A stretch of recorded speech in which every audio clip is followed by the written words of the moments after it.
টিକট ঘোষণা ହେବା ପରେ କଟକର ରାଜନୈତିକ ମାହୋଲ ସମ୍ପୂର୍ଣ୍ଣ ଭାବେ ସରଗରମ ହୋଇଛି। ଏହି ପରିପ୍ରେକ୍ଷୀରେ କଟକ ଲୋକସଭା ଆସନରୁ ସୁରେଶ ମହାପାତ୍ରଙ୍କୁ ଦଳ ପ୍ରାର୍ଥୀ ଘୋଷଣା ପରେ ଆଜି କଟକ କଂଗ୍ରେସ କାର୍ଯ୍ୟାଳୟଠାରେ ଶତାଧିକ କଂଗ୍ରେସ କର୍ମୀଙ୍କୁ ନେଇ ଆରମ୍ଭ ହୋଇଛି ନିର୍ବାଚନୀ ପାକ୍ ପ୍ରସ୍ତୁତି ବୈଠକ। ଏହି ବୈଠକରେ ଆସନ୍ତା 2024 ନିର୍ବାଚନ କିଭଳି ଭାବେ ସମ୍ପୂର୍ଣ୍ଣ ଭାବେ କଂଗ୍ରେସ ଖାତାକୁ ଯିବ ସେ ନେଇ ଯୋଜନା କରିବା ସହ ଶପଥ ନେଇଛନ୍ତି ସମସ୍ତ କଂଗ୍ରେସ କର୍ମୀ। ସେପଟେ ଆଜି ସକାଳେ ଏକ ବାଇକ୍ ଶୋଭାଯାତ୍ରାରେ ବାହାରି ପ୍ରଥମେ ମା କଟକ ଚଣ୍ଡୀଙ୍କୁ ପୂଜା ଅର୍ଚ୍ଚନା କରି ମାଙ୍କ ଆଶୀର୍ବାଦ ନେଇ ଆରମ୍ଭ କରିଥିଲେ ନିର୍ବାଚନୀ ପ୍ରଚାର।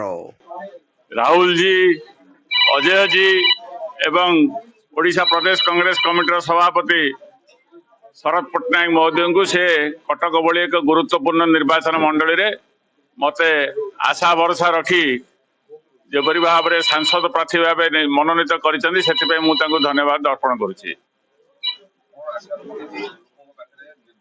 ଆଶା ନୁହଁ, କିପରି ଭାବରେ କଟକ ସହର କଟକ ଲୋକସଭା ନିର୍ବାଚନ ମଣ୍ଡଳୀର ବିକାଶ ହୋଇପାରିବ। ଦୀର୍ଘ ଦିନ ଧରି ଯେପରି ଭାବରେ ଅବହେଳିତ ଅବସ୍ଥାରେ ରହିଛି ଲୋକସଭା ନିର୍ବାଚନ ମଣ୍ଡଳ ଅଞ୍ଚଳ କଟକ ସହର, ତାର ପ୍ରତିବାଦରେ ଆମେ ଲୋକଙ୍କ ପାଖକୁ ଯିବୁ ଏବଂ କଂଗ୍ରେସର ଯୋଉ ଗ୍ୟାରେଣ୍ଟି କାର୍ଡ ଅଛି ଲୋକଙ୍କୁ ବୁଝେଇ ଘରେ ଘରେ କଂଗ୍ରେସ ସରକାର ଆସିଲା ମାନେ କଣ ଆମେ ସୁବିଧା ଦବୁ ସେ କାର୍ଯ୍ୟକ୍ରମ ମଧ୍ୟ କରିବା ପାଇଁ ଲୋକଙ୍କୁ ବୁଝାଯିବ।